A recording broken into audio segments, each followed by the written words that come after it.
Aziz eldoshlar, millatdoshlar, qardoshlar, hammalaringizni hurmat bilan salomlayman. Xush keldingiz, sharaf berdingiz. Bugun biz kishilik tarixini o'zgartirgan, nafaqat o'tkir qilish tig'i bilan, balki ota-bobolarimizdan o'tib kelgan teran ongi va jasurligi bilan dunyoni titratgan Amir Temur Qo'ragon Hazratlarini bobomizni sharafli tug'ilishining 690 yilligini nishonlayapmiz.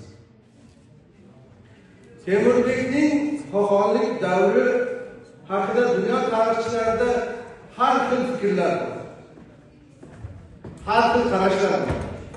Lekin bu qarashlarning biz uchun ahamiyati yo'q.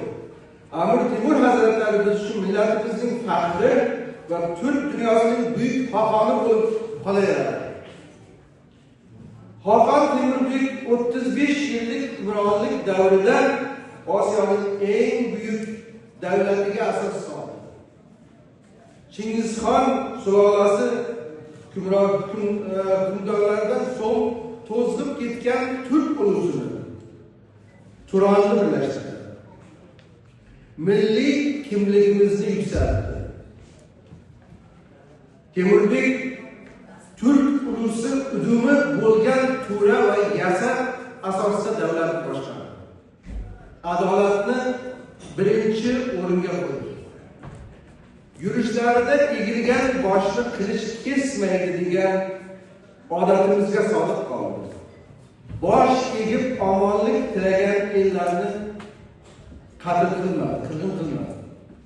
Temurbek sulolasi to'plamda Osiyoning turli yerlarida 480 yil davlat boshqardi. Oxirgisi Hindistonda inglizlar tomonidan 1857-yilda taxtdan indirilgan Bahodir Shoh. Temurbek Xoqon va sulolasining uzoq yillar hokimiyatda qolishini adolatli boshqaruv sababi deb izohlash mumkin. U Temur tuzuklarida shunday deydi: har bir o'lkaning yaxshi kishilarga yaxshilik qildi. Ulug'larni akadek, kichkinalarini boladek ko'rdi. El yurtning o'z tartib qoidalarini buzmadi. Askarlarimga shunday tartib berdimki, birining haqqi ikkinchisiga o'tmasin. Ulug' Amir Temur bobomiz shubhasiz bir daho va davlat odami edi. Biz bugungacha u meros qoldirgan davlatchilik asoslaridan qisman bo'lsa-da foydalanib kelyapmiz. Biroq bugungi ko'z bilan qaraganda katta xatolik sifatida ayta olishimiz kerak bo'lgan xususlar ham bor. Biz bundan qochmasligimiz kerak. Ham buyuklarimizni buyukligini, ham xatolarini aytib o'tishimiz bizning kelajagimizni yanada yüksalishiga xizmat qiladi deb o'ylayman. Shu sababli ruxsatlaring bilan mana bir ikkita xatolar o'zim tushgan narsalarni aytib o'taman. Biz Temurbekni qanchalik ko'p asosli maqtamaylik, bir ancha haqiqatni anglashimiz shart. U qurgan ulug' xo'xonlikda o'zligimizni asrashning bosh bo'g'ini bo'lgan til masalasi e'tibordan chetda qoldi. Temurbek Turk urug'larini birlashtirdi, ammo davlat ishlari, bitiklar va bilim tili Fors va arab tillarida yuritildi. Bizning ona tilimiz turkiy. Turk tilimiz faqat qo'shin ichidagi buyruqlar va uy ichidagi so'zlashuv tili bo'lib qoladi. Davlatning boshqarish tizimini yot tilda yuritish millatning ruhini, uning kelajakdagi o'zligini asrab qolishda eng katta to'siq bo'ladi. Bu noto'g'ri yo'l keyinchalik uning avlodlari davrida ham davom etdi. Husayn Bayqaror davrini eslaydi. Buyuk Alisher Navoiy turkiy tilimizning naqadar boy va ulug' ekanligini butun dunyoga ko'rsatish uchun ko'p kurashdi. O'z tili boshqa tillardan kam emasligini isbotladi. Ammo shunday ulug' daho paytida ham Husayn Bayqaror davlatida ishlar baribir fors tilida yuritiladi. Bu esa oddiy xalq bilan davlat orasiga katta bir jar solib qo'ydi, ona tilimiz ustunligi saqlanmadi. Eng muhimi dunyoda Türk millatlaridan boshqa hech bir davlat yo'qki, o'zi qurgan davlatni begona til bilan boshqarsin. Bunga e'tibor qaratishlar so'rayman. Xuddi shunday Temur sulolasining 5-bo'g'ini Hazrat Zahiriddin Muhammad Boburnomani turkiy tilda yozdi. Ammo Hindistonda u asos solgan ulug' sulollar saroyida baribir fors tili hukmronlik qildi. Ya'ni turkiy til Hindistonda davlat tili bo'lmadi.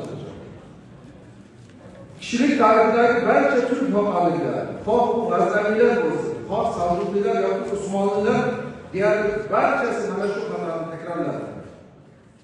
Ular yerlarni bo'ysundirdilar, ammo o'z millatining ruhini, tilini davlat darajasiga ko'tarmadi. Faqatgina bir yo'lboshchi bu kishilarni parchalab tashlashga jur'at etdi. U ham bo'lsa Türk dünyasının büyük o'g'loni Mustafa Kemal Atatürk'tür. U xalqni yo'q mulkchidan saqlab qolgandan keyin yaqin tariximizda ilk bor turk tilini, milliy madaniyatini va milliy g'ururini davlat siyosatining o'zagi darajasiga ko'tardi. U xalqqa o'z tilida o'qishni, fikrlashni va dunyoga chiqishni o'rgatdi. U Türk millati sening o'zliging, sening najotingdir degan hayrat bilan millatni uyg'otdi. U tilini yot so'zlardan tozaladi. Türk tilini Atatürk yot so'zlardan tozalab, eski haqiqiy turkcha so'zlarni qaytarib millatga tortiq qildi.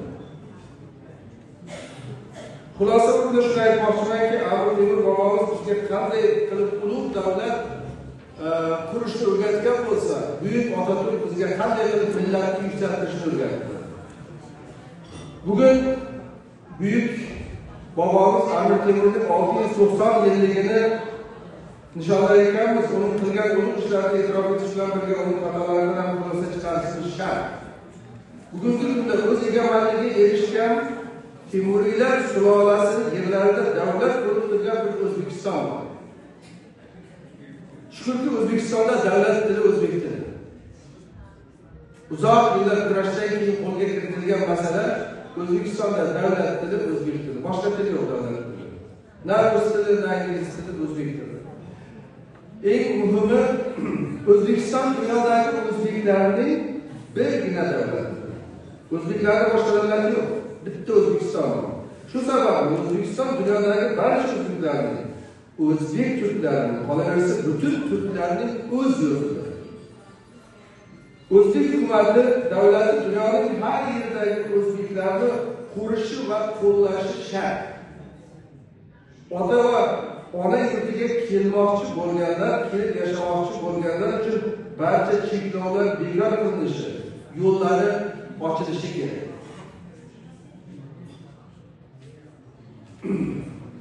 Temuriylar tarixini o'rganish, asrash va kelajakka tashish ham birinchi galda O'zbekistonning davlat burchidir. Bu bir qarzdir, burchdir.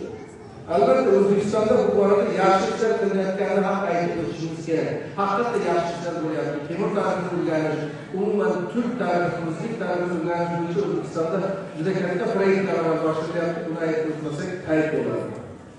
Xullas, aziz do'stlar, qardoshlar, millatdoshlar, niyat shuki, Turon elimiz, Türk tilimiz, bugungi kunda o'zbek turk tilimiz mangu yashasin.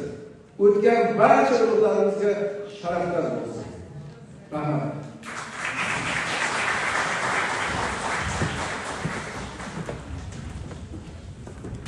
Tolibli ijrolar sohasining farqli ijrolariga muhim va o'rinli so'zlari uchun ko'p rahmat. Hozir esa Ustod Shafiy Azizdan istaymiz, iste'dodga tashrif etilib, qo'shiqchilarni ijro qilishdan maqsadimizga vakiy qilsinlar.